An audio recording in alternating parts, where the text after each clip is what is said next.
Hello बच्चों, कैसे हैं आप सब लोग। आई होप कि आप सब लोग एकदम अच्छे होंगे, मजे में होंगे, फिट एंड फाइन होंगे। आज की इस वीडियो में हम बात करने वाले हैं डबल सर्कुलेशन की। तो ब्लड कैसे कहां पर मूव कर रहा है, फ्लो कर रहा है, डबल सर्कुलेशन क्या होता है, सारी चीजों पर आज हम बात करेंगे 3D मॉड्यूल की हेल्प से। यानी 3D में आज हम विजुलाइज करेंगे सारी चीजें। तो बच्चों जल्दी से स्टार्ट करते हैं। और डबल सर्कुलेशन की बात करने से पहले हम थोड़ा सा ब्रीफ में समझेंगे ब्लड वेसल्स को। तो बच्चों ब्लड वेसल्स क्या होती हैं? ब्लड वेसल्स जो ब्लड को कैरी करती हैं थ्रू आउट द बॉडी। इसमें आती है हमारी आर्टरी और एक आती है हमारी वेन। ठीक है बच्चों, अब दोनों में ही 3 तरह की लेयर्स प्रेजेंट होती हैं। ट्यूनिका एक्सटर्ना जो कि है outer layer,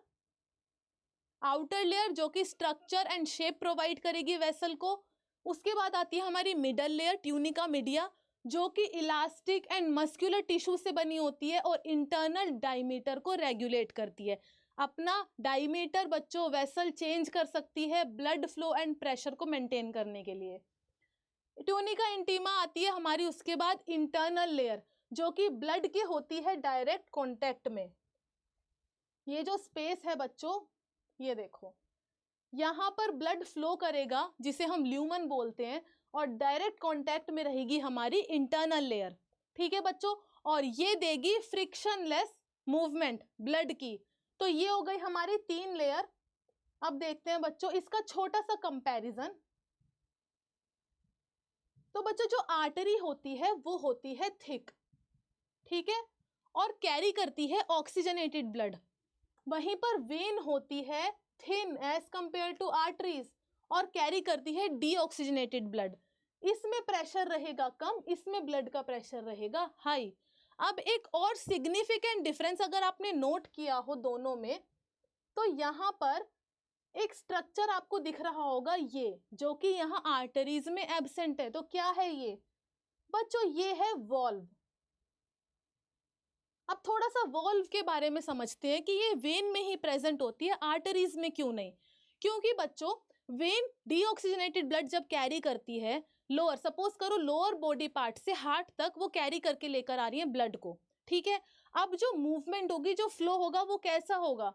against the gravity ही तो होगा, और प्रेशर कम है तो बहुत ज्यादा चांसेस है ना कि ब्लड बैक फ्लो कर जाएगा, वापस चला जाएगा, एक डायरेक्शन में फ्लो नहीं कर पाएगा। तो उसी को रोकने के लिए, उस बैक फ्लो को रोकने के लिए यहाँ पर वॉल्व लगी होती हैं जो इंश्योर करती है कि ब्लड एक ही डायरेक्शन में मूव करे। और आर्टरीज में क्यों नहीं है ये वॉल्व? क्योंकि बच्चों ऑलरेडी प्रेशर हाई है, हाई प्रेशर में ब्लड फ्लो कर रहा है तो एक ही डायरेक्शन में फ्लो करेगा, वापस आएगा नहीं। ठीक है बच्चों, इतना क्लियर हुआ आपको? अब जब इतना समझ आ गया है तो अब हम बात करेंगे डबल सर्कुलेशन की। और डबल सर्कुलेशन है, इसको डबल किस लिए बोल रहे हैं सबसे पहले हम वो समझते हैं।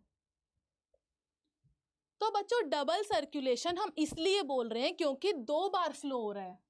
कैसे हो रहा है? 2 बार, 2 बार ऐसे फ्लो हो रहा है बच्चों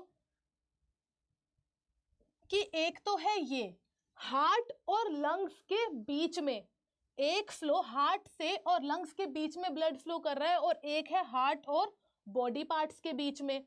तो जब 2 बार ब्लड फ्लो होगा तो उसे बोलेंगे हम डबल सर्कुलेशन।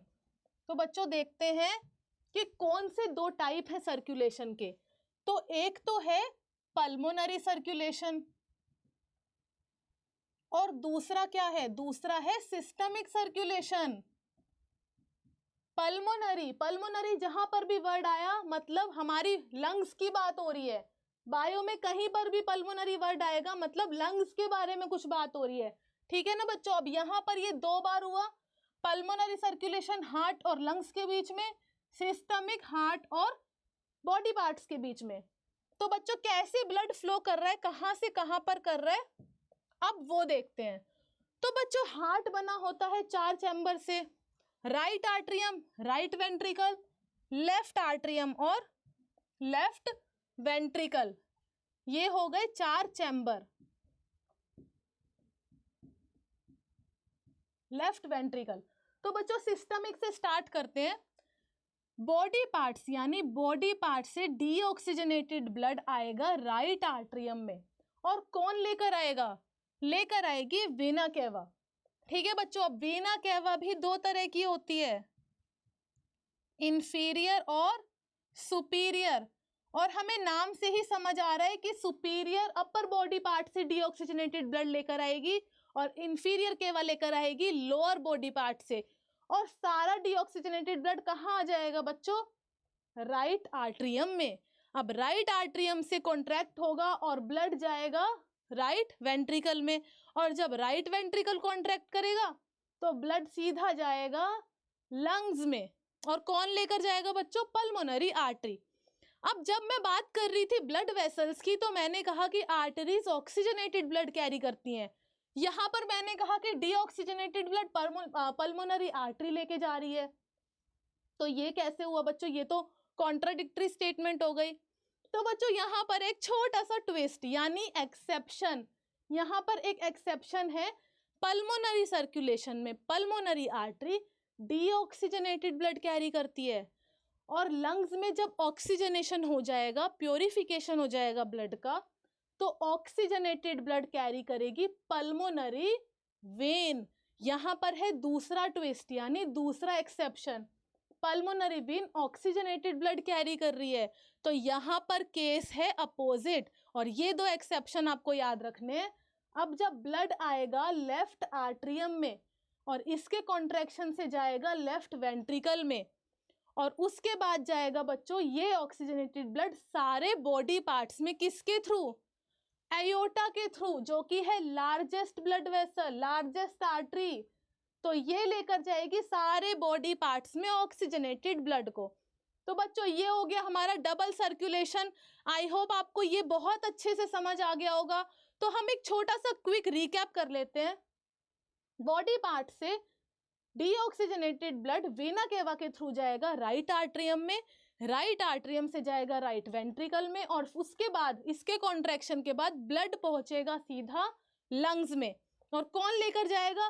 Pulmonary artery. अब लंग्स में होगा प्योरिफिकेशन, ऑक्सीजनेशन, और प्योरिफिकेशन के बाद ऑक्सीजनेटेड ब्लड आएगा सीधा लेफ्ट आर्टरियम में। कौन लेकर आएगा बच्चों? Pulmonary vein. ठीक है, और उसके बाद लेफ्ट आर्टरियम का कॉन्ट्रैक्शन होगा तो ब्लड जाएगा यहाँ लेफ्ट वेंट्रिकल में, और लेफ्ट वेंट्रिकल से जाएगा सारे बॉडी पार्ट्स में, किसके थ्रू? अयोटा के थ्रू। यहाँ पर डोर्सल अयोटा को हम डिसेंडिंग अयोटा भी बोल सकते हैं। ठीक है बच्चों, ये हो गया डबल सर्कुलेशन। आई होप आपको बहुत अच्छे से समझ आ गया होगा। तो एक छोटा सा क्वेश्चन का आंसर आपको करना है अब, कि ये जो 4 चैम्बर हैं, हार्ट के जो 4 चैम्बर हैं, इसमें वॉल की थिकनेस सबसे ज्यादा किसकी होगी? थिकनेस सबसे ज्यादा किसकी होगी? छोटा सा हिंट मैं देती हूँ आपको, ये देखना है कि ब्लड कहाँ से कहाँ पर फ्लो कर रहा है, कहाँ पर फ्लो कर रहा है, कहाँ पर पुश हो रहा है। ठीक है बच्चों, ये आपको कमेंट सेक्शन में बताना है, और कमेंट सेक्शन में आपको ये भी बताना है कि आपको ये वीडियो कैसी लगी। आपको लाइक शेयर सब्सक्राइब जरूर करना है, क्योंकि आने वाले हैं बहुत सारे टॉपिक्स। 3D में ही हम सारे टॉपिक्स पर बात करेंगे, पढ़ेंगे, समझेंगे।